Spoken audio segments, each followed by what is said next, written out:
In this lesson we are going to write a guitar solo in the style of John Frusciante of the Red Hot Chilli Peppers, more specifically his guitar solo on the song I Could Have Lied. I've never tried this method that I've come up with for writing a solo before. Let's give it a go. This is one of my favourite guitar solos from one of my favourite albums of all time, and the reason I love this solo so much is because the guitar solo really does seem to tell a story. What I want to try here is to think about how the solo is structured and then use this structure as a basis for composing my own solo. I Could Have Lied has a 3-chord loop going throughout the guitar solo. The progression is in the key of B minor, which is the relative minor of the key of D major, and it loops the chords B minor for a full bar, A major for half a bar, and G major for half a bar. I don't want my solo or the track that I'm playing over to sound the same as the Chili Peppers song, but I am aiming for something with a similar vibe. So I've changed the key for my track to be in D minor. The progression is written in a similar way to how the chords function in I Could Have Lied, but I have made sure that the chords are not the same progression. My progression is D minor for a full bar, B flat major for half a bar, and G minor for half a bar. The next thing I've done is made a chart of the chords that occur throughout the I Could Have Lied solo. I've left space under each of the chords so you can make notes of what's happening throughout the solo in each bar and over each chord, and this is going to help us to make a map of how the solo is structured. You can be as meticulous as you like with the information you want to include in your notes.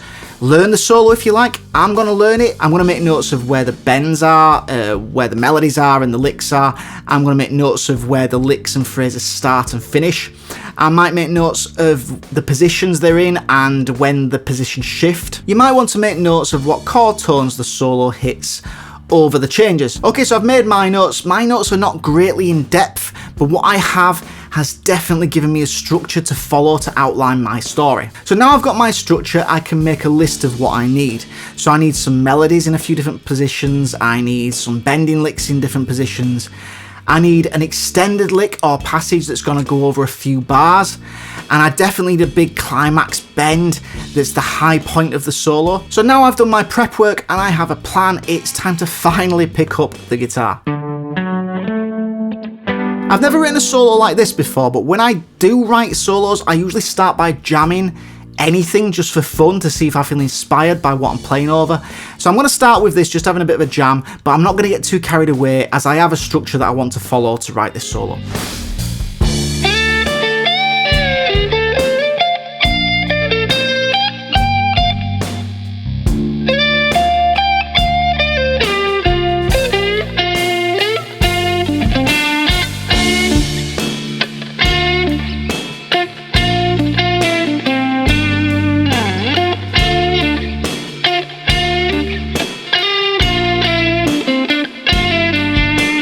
Next, I'm going to jam the things that are on my list and try and develop some ideas.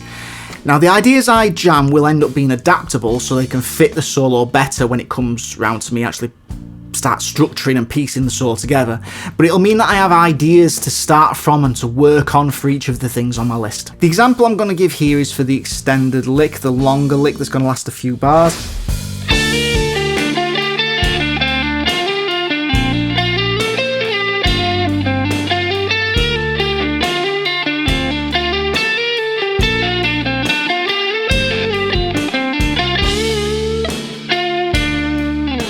So when I've been jamming around with the track, I've come up with this little idea that I often play when I improvise, but I want to add a bit of structure to it. So the idea is going to be start off with this little hammer on the B string, and then I like to just kind of fiddle around with the scale. So I always like to do this, like this. So I've been fiddling around with something like that. Kind of like that idea, but I'm going to add some more structure to it. So I've been fiddling around with it a little bit, and I like the idea of going... And then I want to add a pedal tone kind of idea, so I'm thinking of going to the high, to the B string at the 13th fret. Kind of like that, so 13, 12 on the G, 10 on the B, and then 10 on the G, so. And then I was thinking of ending it with something like that, and that'll be the first part of the lick.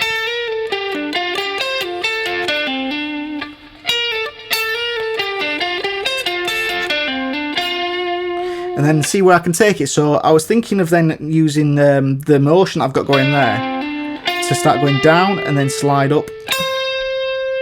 And then I often do this thing where I will slide back. So I was thinking of something like that for the lick. Obviously that might be changed when it comes to putting it into the solo, but that's a great place to start. It might end up being the exact same, but it's definitely a good place to start. Now I'm going to start piecing it all together and putting together the full solo. There is a few things that I want to keep in mind when I'm doing this. So first of all, the solo is meant to serve the song, meaning that it's important to make sure it works together, so it works with the song. Now just because you do have ideas doesn't mean you should shoehorn them in just because you have those ideas. Always be adaptable and make sure the solo sounds good. That's the priority. Now in the same vein, I also want to point out that this structure we've taken from the Chili Peppers solo is only a guide. If you think it sounds better to deviate away from the structure because you have something else that's working and it's sounding really good and it sounds like the right thing, then go with it. So I'm going to go through a few things now about the structure. I'm not going to go through this note for note, but I'll give you some ideas of how I'm planning on structuring it. So on my list of on my structure plan, my map, it says to start with like a walk into the solo. So I'm on a D minor chord, I'm in the key of D minor, so it makes sense to start off with a D minor pentatonic just to walk down the scale. I like the idea of a little double stop there, and then back to a D note to highlight that D minor chord. And then I want to end it, it does say I need to end that on a bend, so I'm going to end that with the 12th fret of the G string. Classic pentatonic bend, usually works alright, so I'm going to end it with that. Now, to make this solo sound coherent and making sense and sounding like I'm really telling a story, I want this to have like a call and response feel. So I'm going to see that as being almost like a call or a question. And the next lick, which according to my structure is a melody that also ends with a bend, I want this to answer that lick. So I've come up with this idea, which those two notes are both in a D minor chord, so it should sound really nice. And slide back. And I'm going to end with the same bend as before, but this time at the 10th fret of the G string. And that's going to help it all sound together. So let's hear how that idea comes together of the call and response.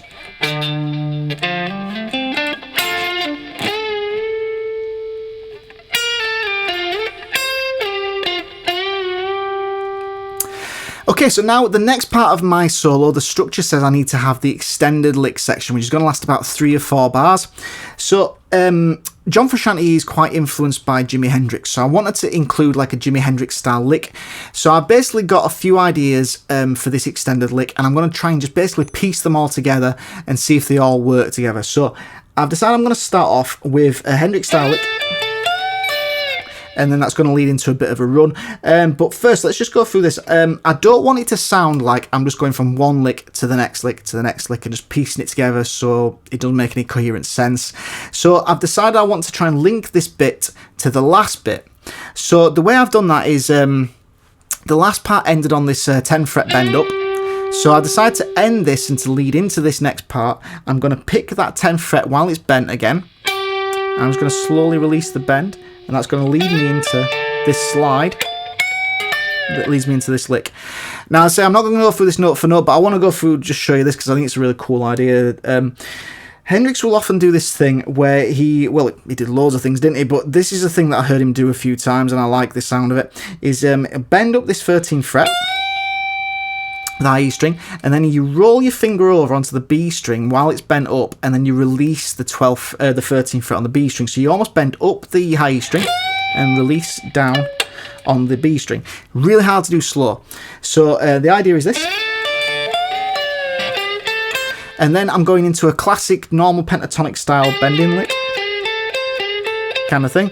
Then there's a bend, release, and then I'm going into that lick from that I went through earlier. A little rake up, and then it's gonna have end this extended lick by I wanted to, as it says on the structure, to go to a lower part of the neck. So I'm going to this 5th and 7th fret position, and I'm just going to walk up the pentatonic scale with pull-offs back to the 3rd fret, D note, and on that C note, which is like the minor 7th. And that's gonna now lead me into my big bend lick. So the track has gone a bit more mellow, so there's a change in the track, which means that I feel quite comfortable just changing the area of the neck. So I've ended quite low and I'm going to go high. So I've got this little pedal tone lick idea, and I was jamming around with this, and this is what I came up with, and I really like these pedal tone licks. Then the big bend is going to be at the what fret's that, 15, 16, 17, 18th fret of the B string, and I'm adding a lot of vibrato to that. And I end that lick like to answer that bend with this.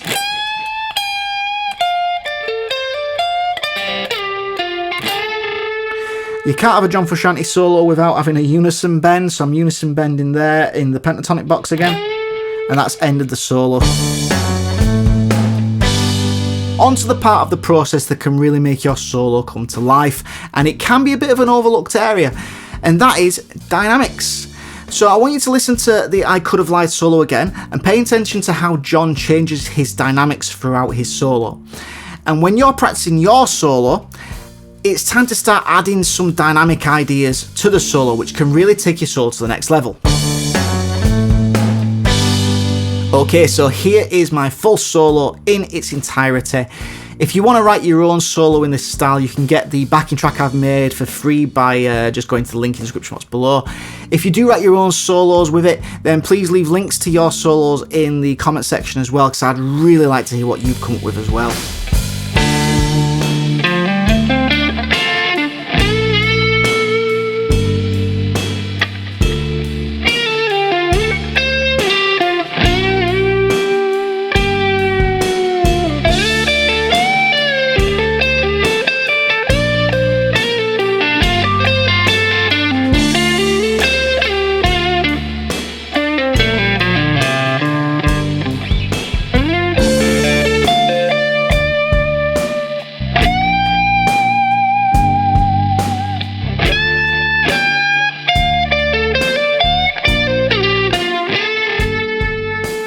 Okay, so to be honest, I quite like my solo there. I think it sounds pretty decent. The thing that I would like to see myself do differently if I did it again would be to spend more time getting the dynamics worked out, as I think I could have made them a bit better.